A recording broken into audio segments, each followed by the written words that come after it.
कि अगर हमको ये विचार आया कि ये काम मैं 2 सेकंड के बाद करूंगा, तो वो लेजीनेस एंड प्रोक्रेस्टिनेशन है। और हम तो काम में किस प्रकार के एटीट्यूड से चलते हैं? आज करना है वो कल, और कल करना है वो परसों। इतनी जल्दी भी क्या है, अब जीना है बरसों।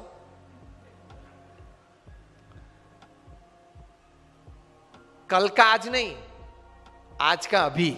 That is the first attitude in work.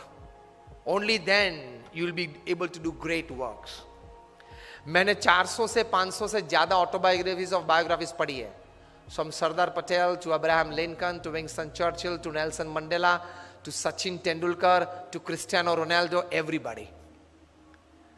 उनके जीवन में से ये बड़ा एटीट्यूड में आपको कार्य संबंधी बात कर रहा हूं कि ये लोग ये मानते थे कि कल जो करना है वो आज होना चाहिए, और आज जो करना है वो अभी होना चाहिए। तो वहां लेजीनेस और प्रोक्रेस्टिनेशन, आलस की बात ही कहां आई? आती ही नहीं है। सिंपल। दूसरी बात, क्योंकि प्रमुख स्वामी महाराज को हमने ये देखा है, कोयम्बतूर के रेलवे स्टेशन पे रात को 12 बजे ट्रेन 15-20 मिनट लेट थी। प्रमुख स्वामी महाराज का पत्र निकालो, हम पत्र लिख लेते हैं। 2-3 पत्र के उत्तर वहां लिख लिए रेलवे स्टेशन पे 70s में। मुंबई में डेंटिस्ट की अपॉइंटमेंट थी, वहां गए, अपॉइंटमेंट ठीक तरह से तैयार की गई थी ताकि उनको बैठना ना पड़े वेटिंग में। फिर भी अगले वाला जो पेशेंट था उसमें कुछ ज्यादा टाइम देना पड़ा डेंटिस्ट को। तो प्रमुख स्वामी तो वहां पहुंच गए जो समय था। डेंटिस्ट ने कहा स्वामी जी 2 मिनट। स्वामी ने बोला be comfortable, treat that patient properly, I am sitting. कि स्वामी जी सिर्फ 2 मिनट। डेंटिस्ट अंदर गए, प्रमुख स्वामी ने अटेंडेंट सेक्रेटरी को बताया कि पत्र निकालो, पढ़ लेते हैं। तो स्वामी अभी 2 मिनट में अंदर ही जाना है। स्वामी के 2 मिनट में पढ़ लेंगे।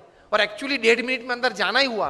1.5 मिनट में उन्होंने 2 पत्र पढ़ लिए, और खड़े होते होते दोनों पत्र के उत्तर अपने सेक्रेटरी को बता दिए कि ये लिख देना, मैं साइन कर दूंगा। 2 पत्र पूरे कर दिए डेंटिस्ट के अपॉइंटमेंट में, वेटिंग में। और अगर हम उस वक्त बैठे होते तो इतना ही होता है। वेटिंग में बैठे हैं तो दिस इज द पोस्चर। कौन आता है, कौन जाता है, कौन खड़ा है, किसने क्या कपड़े पहने, यही चलता है वेटिंग में। Such great personalities, they use the milliseconds of time, and we don't use hours and days of time. So for attitude towards work, use of time. ये काम मैं 2 सेकंड के बाद करूं, ये विचार आए तो भी वो लेजीनेस है, प्रोक्रेस्टिनेशन है। ये पहला एटीट्यूड। दूसरा एटीट्यूड प्रमुख स्वामी महाराज के जीवन में से और इतने बड़े महान हस्तियों के जीवन में से, कि दिन में करीबन कम से कम 2-5 क्रिया प्रक्रिया तो होनी चाहिए जो उसी वक्त उसी समय 50 साल तक चलनी चाहिए। वी अंडरस्टैंड, पूरा दिन तो हम अपने हिसाब के मुताबिक नहीं चला सकते, लेकिन 2-3 क्रिया आप तैयार कर लो। वो दिन 2-3 क्रिया उसी समय हर दिन होनी चाहिए। तो because of that 2-3 small acts और work that you do regularly at the same time every day for years, that will decide the schedule of your day, keep you on time for every other schedule of the day. इसमें इतनी ताकत है। प्रमुख स्वामी महाराज 40 साल तक सुबह 6:40 को walking में आए। 6:40 he is out of his door for walk. 40 years, इतनी बड़ी जिम्मेदारी थी। मैं दावे के साथ कह सकता हूं कि हम लोग जितने यहां बैठे हैं, हम सबका जीवन का पूरा कार्य इकट्ठा कर ले तो भी प्रमुख स्वामी महाराज का एक 1% में भी नहीं आता। आपने एक हरियाणा भवन बनाया, कितनी तकलीफ पड़ी होगी, मैं समझ सकता हूं। ऐसे 1300, 1300 और 150 से ज्यादा हॉस्पिटल्स, कॉलेजेस अलग। And he has given his personal time to 20 million people. 2 crore लोगों को पर्सनल टाइम दिया है। 6:40 को वॉकिंग, हम लोग उनके वॉकिंग के दर्शन के लिए बैठते तो 6:35 होती थी। हम लोग को पता चलता था कि अभी तो 5 मिनट बाकी है, नहीं आए होंगे वॉकिंग में। At 7:30 he used to sit on the stage, come on the stage for his morning puja. For 40 years at 7:30 sharp he would come on the dais. These are great personalities. Attitudes towards work, of keeping time, at least in 2 or 3 acts of your life of the day. तो बाकी की schedule दिन की उसमें से set और stable हो जाएंगे, सेट और स्टेबल हो जाते हैं. तो उनके जीवन में ये था. फिर व्यक्तिगत जीवन में एक एटीट्यूड था. बहुत बार वे ये बात करते थे, और मैंने बोला ना कि ऐसी बड़ी बायोग्राफीज में भी आपको मिलेगा. ही यूज्ड टू से, जीवन में अगर कम खाएंगे तो शरीर अच्छा रहेगा, और गम खाएंगे तो मन अच्छा रहेगा. प्रमुख स्वामी महाराज के जितने सम्मान हुए ना, बड़ी अमेरिका में 40 से ज्यादा की टू द सिटीज उनको मिली है. ब्रिटेन पार्लियामेंट में स्टैंडिंग ओवेशन के साथ उनका सम्मान हुआ था. कनाडा की पार्लियामेंट में 550 एमपीज ने स्टैंडिंग ओवेशन के साथ उनका सम्मान किया था. व्हाइट हाउस पे एक इंडियन फ्लैग और अमेरिकन फ्लैग लगाया गया था 24 घंटे के लिए. और रोनाल्ड रेगन जब प्रेसिडेंट थे, उनके रिप्रेजेंटेटिव आके प्रमुख स्वामी महाराज को बड़े ऐसे सभागृह में हजारों लोगों के बीच ये सम्मान किया था, वो दोनों फ्लैग देके कि this two were specially hosted on the White House for you. Kenya parliament में स्टैंडिंग ओवेशन के साथ सम्मान. इतने बड़े सम्मान के साथ उनके बहुत बुरे अपमान भी हमने देखे हैं.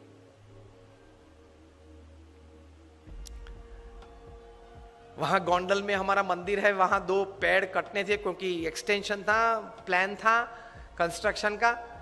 तो कोई एनवायरमेंटलिस्ट आ गया, 5000 लोग सभा में बैठे थे, बीच में खड़ा होगा और प्रमुख स्वामी महाराज को गाली के साथ उसने अपमान किया. तो हमारे 2-3 स्वयंसेवक उनको पकड़ने के लिए, मतलब उनको चुप करने के लिए गए, और जोर से चिल्लाने लगा. प्रमुख स्वामी ने उनको आगे बुलाया और बोले कि आपको क्या कहना है. अरे आपने ये 2 पेड़ काट दिए, ये एनवायरमेंट की दृष्टि से बराबर नहीं है. प्रमुख स्वामी शांति से उनको समझाते थे. 5000 लोग बैठे थे कि देखो हमारी एक्सटेंशन प्लान था इसलिए हमने काटा. वैसे नर्मदा के किनारे गुजरात में हमने 1 लाख से ज्यादा वृक्ष वहां तैयार किए हैं. अक्षरधाम गांधीनगर में 25,000 से ज्यादा है. वो कुछ सुनने के लिए तैयार नहीं था. 2 बार बोल गया, फिर वहां से चल निकला. प्रमुख स्वामी ने 2 वॉलंटियर्स को कहा कि उनके साथ रहना, और जब तक वो बाहर जाए तब तक उनके साथ रहना, क्योंकि वे जानते थे कि शायद उसको मार भी दे. प्रमुख स्वामी ने दोनों वॉलंटियर्स को कहा कि उनको किचन में ले जाओ और भोजन करवा के बाद आप दरवाजे तक उनके साथ जाना. तो ऐसी अपमानित परिस्थिति में भी हमने उनको स्थिर देखा है. तो वो जो बोलते थे वो सही था. अगर गम खाएंगे मतलब बड़ा मन रखेंगे. किसी ने कुछ बोल दिया तो उस वक्त वो शब्द पे ज्यादा मेरा अपमान कर दिया, ये गलत बोल दिया, ये बोलना नहीं था, इस प्रकार की सोच नहीं रखेंगे.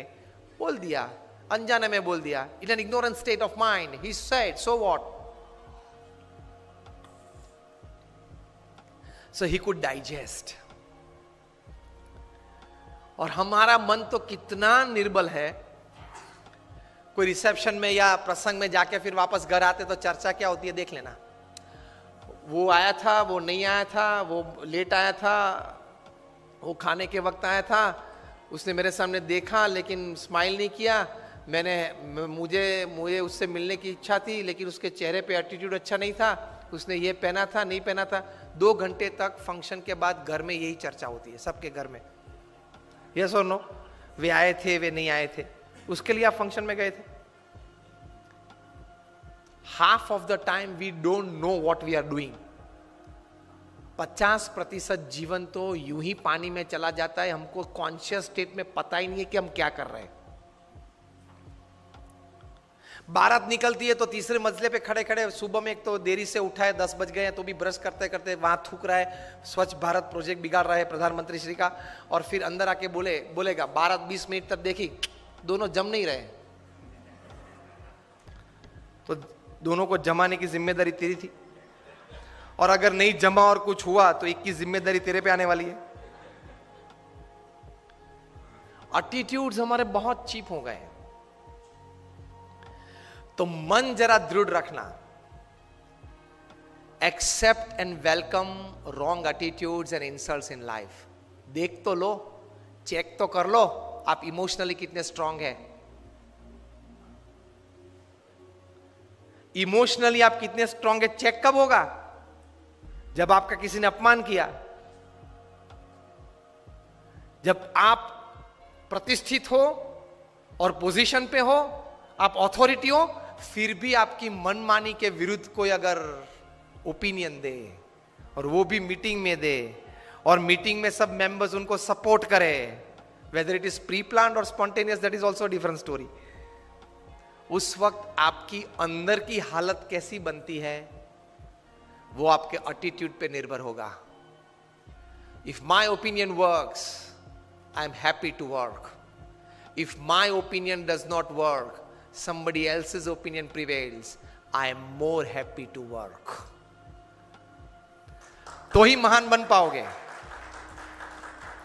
स्टीफन कॉवी ने यही बात लिखी है, the 7 habits of highly effective people पुस्तक लिखा जो सबसे प्रसिद्ध मैनेजमेंट बुक है।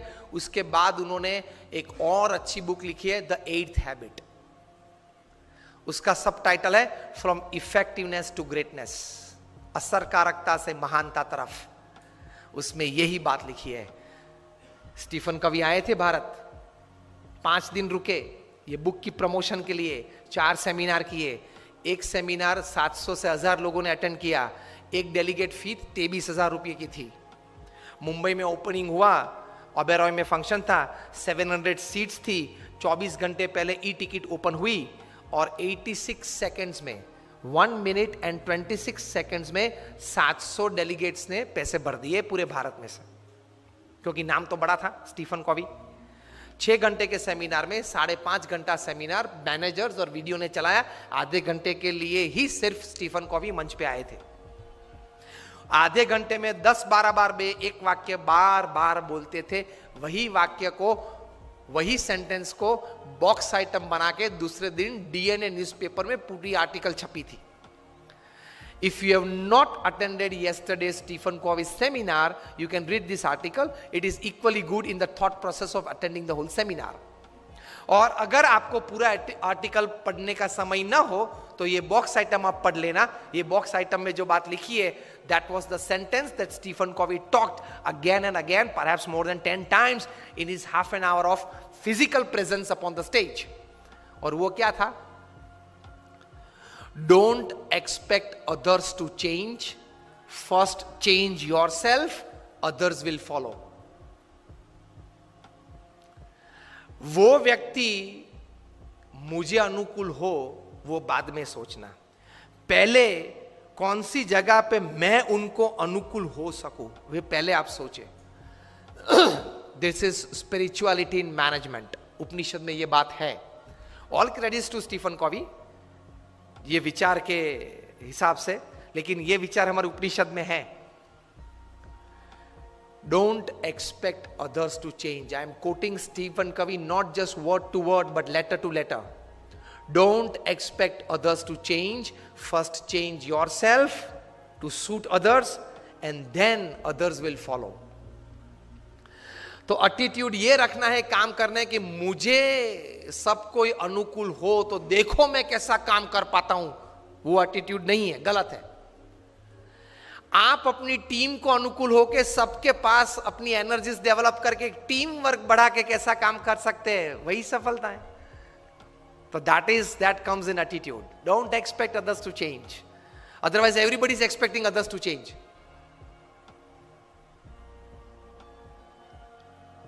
हमारे गुणातीयन स्वामी ने 200 साल पहले लिखा है क्या, कि अगर मैं जिस तरह से समझ रहा हूं ऐसा ही सब समझे तो बहुत अच्छा।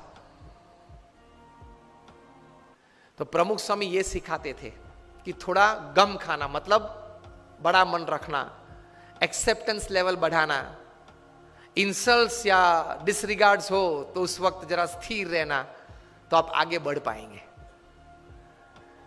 You are not checked by your performances, you are checked by how you handled failures.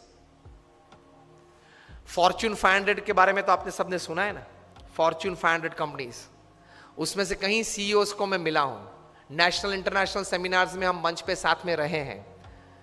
अभी 2 साल पहले शिव खेरा और हम लोग साथ में थे। बहुत अच्छी बातचीत, वार्तालाप हम मंच पे बैठे तब हुआ था। बड़े बड़े सीईओस को मैंने पूछा है, मल्टीनेशनल कंपनीज के सीईओस को, कि the person to whom you are paying more than 10 crore rupees per annum in salary, what do you ask them in their interviews? तो एक बड़े मल्टीनेशनल कंपनी के सीईओ ने मुझे पूछा था कि Swami, this is the first time I am asked this, कभी हमने ये नहीं सोचा था। मैंने बोला कि क्योंकि कई एग्जीक्यूटिव्स हैं, उनकी एनुअल तनख्वाह है 50 करोड़ 100 करोड़। मैं जागृत अवस्था में बोल रहा हूं।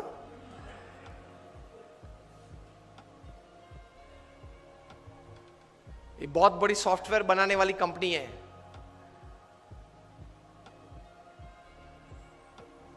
हाँ, इन्फोसिस नहीं, इंडियन कंपनी है, अमेरिकन कंपनी है। एलिसन उनका सीईओ है, एलिसन। ऑरेकल कंपनी है, आप नेट पे जाके ऑरेकल खोलना, एलिसन नाम डालना और उनकी तनख्वाह आप देखना।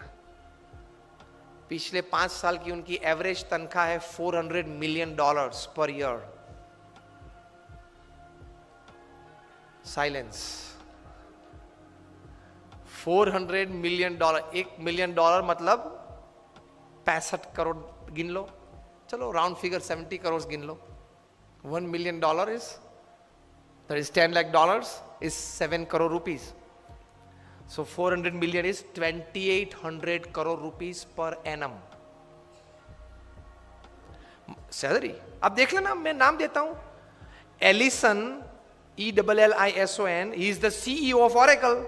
आप नाम देख लेना। अभी परसों ही आपने सुना होगा सुंदर पिचाई का, गूगल के सीईओ, पर डे की सैलरी 3.5 करोड़। परसों ही न्यूज थे, हाँ 2 दिन पहले न्यूज थे। In the print media it is today, electronic media में 2 दिन पहले आ गए थे ब्रेकिंग न्यूज में। लास्ट ईयर फाइनेंशियल ईयर की पूरी सैलरी उनकी 1285 करोड़ थी, टू बी एग्जैक्ट 1285.5 करोड़, मतलब रोज की तनख्वाह 3.5 करोड़ की। सुंदर पिचाई, गूगल के सीईओ, आप देख लेना। मैंने इनको पूछा, इनकी एमएनसी की टर्नओवर थी 2.5 लाख करोड़ की। हम दिल्ली में एक फंक्शन में साथ में थे, मंच पे बैठे थे। मैंने उनको पूछा कि दोज एग्जीक्यूटिव्स हुम यू पे मोर देन 10 करोड़ और 25 करोड़, उनको इंटरव्यू में आप पूछते क्या हो? क्योंकि उनके पास डिग्रीज तो एक्स्ट्रा ऑर्डिनरी है, he is a double MBA from LSE और हार्वर्ड, एकेडमिक्स तो पूछना नहीं है। इतनी बड़ी तनख्वाह देते हो तो वो 10-15 साल का अनुभव तो है उसको। 10-15 साल में उसने 50,000 करोड़ 1 लाख करोड़ मैनेज किए हैं, हर साल टर्नओवर किया है, ऐसी कंपनीज में ही बड़ी बड़ी पोजीशंस में वे रहे हैं। तो उनको नेटवर्किंग में पूछना नहीं है, एडमिनिस्ट्रेशन में पूछना नहीं है, HR में पूछना नहीं है, मैनेजमेंट में पूछना नहीं है, ग्रोथ के बारे में आपकी क्या सोच है वो पूछना नहीं है। आप पूछते क्या हो उनको इंटरव्यू में? उन्होंने मुझे एक बहुत अच्छी बात बताई कि स्वामी जी, इन कक्षा के लोगों को जिनको हम ये प्रकार की तनख्वाह देते हैं, उनको इंटरव्यू में एक ही प्रश्न पूछते। I was like very surprised. मैंने बोला एक ही प्रश्न पूछते हो? कहाँ? और उनका उत्तर वे 20-25 मिनट तक देते हैं, तभी उत्तर पूरा बनता है। That was more surprising. I said, what do you ask? He said, हम एक ही प्रश्न पूछते और ये पूछते हैं, describe a big failure in your life and how did you handle it? प्रश्न क्या पूछते हैं इन कक्षा के लोगों को? Describe a big failure in your life. आपके परफॉर्मेंस के बारे में हमें कुछ पूछना नहीं है कि मैं पहली कंपनी में था, वहां 200% सेल बढ़ा दिया, दूसरी कंपनी में था, वहां 500% ग्रोथ कर दिया, वो हमें नहीं सुनना है। वो था, आप लोग सब जो यहां बैठे हो, जो इंटरव्यू वाले देने आए हो, जिनको हम ये तनख्वाह देने वाले, सबके पास ऐसी परफॉर्मेंस स्टोरीज है, ये कॉमन है, ये हमको नहीं पूछना है। पूछना क्या है? Describe a big failure of your life and how did you handle it. Simple. Performance से आपका कैलिबर का टेस्टिंग नहीं होता, वो तो किसी को भी चांस मिल जाता है, प्लेटफॉर्म मिल जाता है तो कूद लेता है। How did you handle failure? How did you handle a setback? How did you handle a fall in your life? That is important. क्योंकि अब रूटीन में जब हमारी अगर हमने आपको हायर कर लिया, रूटीन में हमारी कंपनी चलती होगी, तो आप तो अच्छा परफॉर्मेंस दिखाए नहीं वाले हो. लेकिन कंपनी में अगर बड़ी आफत आ गई तो आप क्या करोगे वो बताओ. बाकी तो आपकी जगह और कोई भी ये कंपनी चला लेगा. Isn't it a very important question? उसमें वो मल्टीनेशनल कंपनी के सीईओ ने मुझे बताया कि स्वामी, इसके उत्तर में उसको 20-25 मिनट हम देते हैं और उसमें भी हम ये जांच करते हैं कि किस प्रकार के विचार और प्रैक्टिसेस उसने अप्लाई किए, वो साइड में रखते हैं. किस प्रकार के एटीट्यूड्स उसने उस वक्त रखे, उस पे हम गौर रखते हैं. What we see in his answer is not what he thought during failure, not practicals what he applied to come out of that failure. What we see is what type of attitude he kept when he was a failure, when he met failure in his life. तो महान लोग ये परिस्थिति में इस प्रकार के attitudes रखते हैं. तो इसमें ये बात आती है गम खाने की. ये बहुत बड़ा विचार जो प्रमुख स्वामी महाराज ने दिए, उसमें कई प्रकार के ऐसे अर्थ आ जाते हैं. That is the greatness of life. How do you handle failures? Failure handle में सिर्फ आपका एटीट्यूड, एक ही शस्त्र आपके पास रहता है. हां, ऐसी परिस्थितियां जीवन में आएगी जब आपके मोबाइल नंबर में 400 फोन होंगे, किसको फोन करूं वो तकलीफ में आ जाएंगे आप. Even if you are the Sahara of thousands of homes, when you are lying बेसहारा in Tihar for 4 years, किसको फोन करूं? उनके मन में भी दिक्कत होगी ना कि अभी 4 साल से 10,000 करोड़ के रुपए के व्यक्ति तिहाड़ में है. किसको फोन करते होंगे वो? मोबाइल में तो होंगे 1000 से ज्यादा नंबर. आपके सिटी के, बेंगलोर के किंग ऑफ द स्काईज जब भारत छोड़ना पड़ा, तब भारत का पासपोर्ट नहीं यूज कर पाए, डिप्लोमेटिक पासपोर्ट पे भाग गए ना. अभी वापस लाने की सब प्लानिंग चल रही है. आएंगे शायद, और अगर मुंह खोलेंगे बड़े बड़े तकलीफ में आने वाले हैं. तो फेलियर्स जब आते हैं तब एटीट्यूड्स किस प्रकार का रखते हैं, that is very important in life. Blame game चालू हो जाती है. तो ये व्यक्तिगत जीवन में. तीसरा एक बात कार्य दृष्टि से, कि कर्म करना हमारा अधिकार है, फल पे हमारा अधिकार नहीं है. If there are 100 things which are in your control that you can affect the end result, there are 1,000 factors which are not in your control which can negatively affect the end result. Yes or no? आपने बड़ा अच्छा धंधा चालू कर दिया लेकिन government की policy बदल गई तो? आपने स्टैंड का धंधा चालू कर दिया और गवर्नमेंट ने कैप रख दी, क्या करेंगे? रख दी है, और कहीं कैप्स आने वाली है. मतलब there are thousands of factors which are not in your control which can actually affect the end result. इसलिए श्रीमद् भगवत गीता में भगवान श्री कृष्ण ने लिखा है कि you do your job in the best knowledge and the best practices that you have. End result, Lord Krishna says, I will decide. आपके पूर्व के जो कर्म हैं, आपने जिस भावना से वो कर्म किया है, जिस स्वार्थ से वो कर्म किया है, जिस एक दोनों को धक्का मार के आगे निकल गए हो, वो सब भी गिनती में तो लेना पड़ेगा ना. वो सब वो हिसाब से फाइनल रिजल्ट आता है.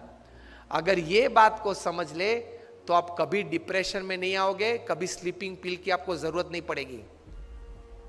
प्रमुख स्वामी महाराज वल्लभ विद्यानगर में थे, तब एलिकॉन इंजीनियरिंग कंपनी के जनरल मैनेजर नटूभाई पटेल उनको मिलने के लिए आए और बोले कि स्वामी जी, मैंने आपको हर क्रिया में सुबह से शाम तक देखा है, पत्र लेखन में देखा है, फिर लोगों को मिलते हुए देखा है, सभा में संबोधन करते हुए देखा है, कार्य में देखा है, फोन पे देखा, कभी आपके चेहरे पे उदासीनता नहीं देखी, स्ट्रेस नहीं देखा, कभी कोई व्रिंकल फ्रस्ट्रेशन का नहीं देखा. ये कैसे बन सकता है? और हम लोग तो एक एलिकॉन इंजीनियरिंग कंपनी चलाते हैं, 90 करोड़ का टर्नओवर है, तो भी अगर शाम को 2 पैग न ले तो नींद नहीं आती है। किसके पैग? छाछ के। 2 पैग अगर नहीं पीते तो नींद नहीं आती, और आप इतने आराम से सुबह में फ्रेश अच्छी नींद हो जाती है।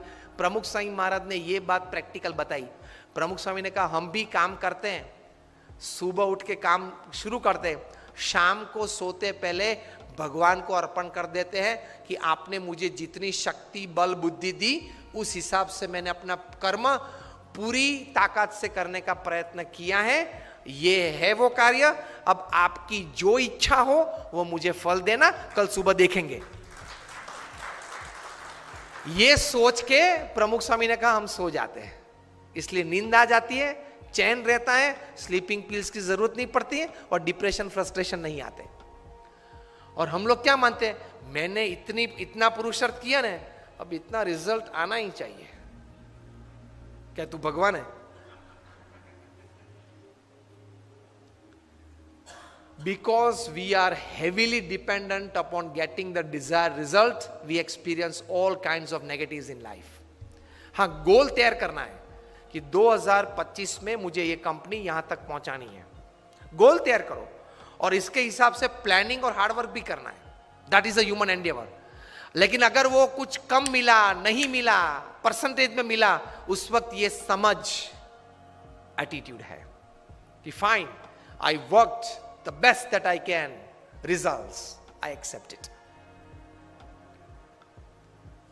वरना डिफिकल्ट है। Hillary Clinton was bound to win, लगता था ऐसे उस वक्त। जो भी परिस्थितियां खड़ी हुई, जो भी लास्ट मिनट चेंजेस हो गए, जो भी कहीं इंडस्ट्रियल बेल्ट में जो भी कुछ बड़ी, वो तो सब कहानियां हैं, लेकिन she could not become the president of United States. If she would have been the first lady to come in the White House. Voters को thank कर दिया, and the story goes after that for another few days and a couple of weeks with introspection. Fine, पुरुषार्थ कर लिया, जो भी विचार देने थे लोगों को दिए, जो भी मेरे मन में विचार पॉलिसीज के थे, फ्यूचर प्लानिंग के थे, वो भी लोगों को बता दिए। अब ये तो डेमोक्रेसी है, पीपल्स चॉइसेस चलती हैं, चल गई, fine. She could stabilise herself with this thought. वरना इस प्रकार के जंग में तो अगर आप हार गए ना, तो पूरी जिंदगी अंतर में तकलीफ रहती है, क्यों हुआ क्यों हुआ क्यों हुआ। इसमें से डायबिटीज आ जाता है, ब्लड प्रेशर आ जाता है, डिप्रेशन आ जाता है, फ्रस्ट्रेशन आ जाता है, स्लीपिंग पिल्स आ जाती है, और शाम को अगर 10-15 पिल्स न लो तो नींद नहीं आती है, दिन पूरा नहीं होता है। So the third attitude towards work is, my job is to perform my duty, results let him decide, and after he decides I accept it with grace wholeheartedly. तो this is the attitude towards work. अब relationships में क्या attitude रखने हैं? relationships में क्या attitude, हम last 10 minutes बात करेंगे। I think 1:10 हो गई हैं, बराबर ना? हाँ, 1:30 पूरा, 1:10 हुई। तो रिलेशनशिप्स में क्या एटीट्यूड रखना है? प्रमुख स्वामी महाराज 1984 में बेल्जियम में थे, यूरोप में, डॉक्टर शाह के घर पे उनका निवास था। वहां डॉक्टर शाह ने प्रमुख स्वामी महाराज जब भोजन ले रहे थे, बहुत अच्छा प्रश्न पूछा कि स्वामी, हम जिस लोगों के संपर्क में आते हैं, फिर उनका कोई अवगुण नजर में जब आ जाता है, तब बाकी हर रोज जब और हर बार जब उनको मिलते हैं, तब वही दृष्टि से देखते हैं कि ये वो, उनके गुण कम नजर में आते हैं, गुण हमारे हृदय में कम स्थिर होते हैं, उनके जो अवगुण हुए नेगेटिव्स होते हैं ना, वही मन में रहते हैं जब भी उस व्यक्ति को देखते हैं तब। If you have seen somebody red, we want to see him red always in life. कभी आदमी सुधर सकता है, वो स्वीकारने की तैयारी नहीं है। एटीट्यूड हमारा ये रहता है, ये तो वही है। तो आप तो हजारों लोगों को मिलते हो, सबके प्रति प्रेम रखते हो, सबके नेगेटिव्स भी आपको पता है क्योंकि आपके पास निष्कपट हुए हैं, तो भी आप प्रेम से उनको मिलते हो, प्रेम से उनसे बातचीत कर सकते हो। कैसे? तब प्रमुख स्वामी ने बहुत अच्छी बात बताई, ये सुनने लायक है, which is very important for relationships with your near and dear ones, family members, spouse, children, relatives, friends, सबकी रिलेशंस के बारे में प्रमुख स्वामी ने कहा, जिस व्यक्ति से आपने संबंध जुड़ा और आपने तय किया कि यह व्यक्ति मेरे जीवन में पूरे जीवन तक रहनी चाहिए, स्पाउस हो, चिल्ड्रन हो, रिलेटिव्स हो, फ्रेंड्स हो, नेबर्स हो, कोई भी फ्रेंड्स, कोई भी, आपने एक बार नक्की किया कि यह व्यक्ति मेरे जीवन में रहने चाहिए, मैंने सिलेक्ट किए हैं ये व्यक्ति को मेरे जीवन में, फिर उस व्यक्ति के पॉजिटिव्स ही देखना, नेगेटिव मत देखना। फिर प्रमुख स्वामी बोले कि उनमें 99 अवगुण होंगे लेकिन एक तो गुण होगा ना, दृष्टि उस पे रखना तो संबंध रहेंगे, विश्वास रहेगा। ये किसके लिए? जिस व्यक्तियों ने आपने चुना है, आपके जीवन में आप लाए हो और पूरे आपके जीवन तक वे सब व्यक्ति आपके जीवन में रहे, ऐसी आपकी इच्छा है। That set of people, for that set of people आप यही सोचना, उनके गुण सोचना, अवगुण मत सोचना। कितनी अच्छी बात है। That is very important for, आप अपने जीवन में 10, 15, 20 व्यक्ति तैयार कर लो। मोबाइल में तो 400, 500, 800 नंबर होंगे, लेकिन this 15 people should be in my life to make my life happy. ये सेमिनार के बाद या टॉक के बाद घर जाके पहला काम ये करना, सिलेक्ट दोस 15, 20 और 25 पीपल इन योर लाइफ। ये व्यक्ति तो मेरे जीवन में रहने ही चाहिए, कोई भी हिसाब से। I am ready to put anything to keep that relationship. और फिर वो 25 व्यक्ति का अवगुण कभी मत सोचना, उसके गुण ही सोचना। Then you will enjoy your relationships upon this earth.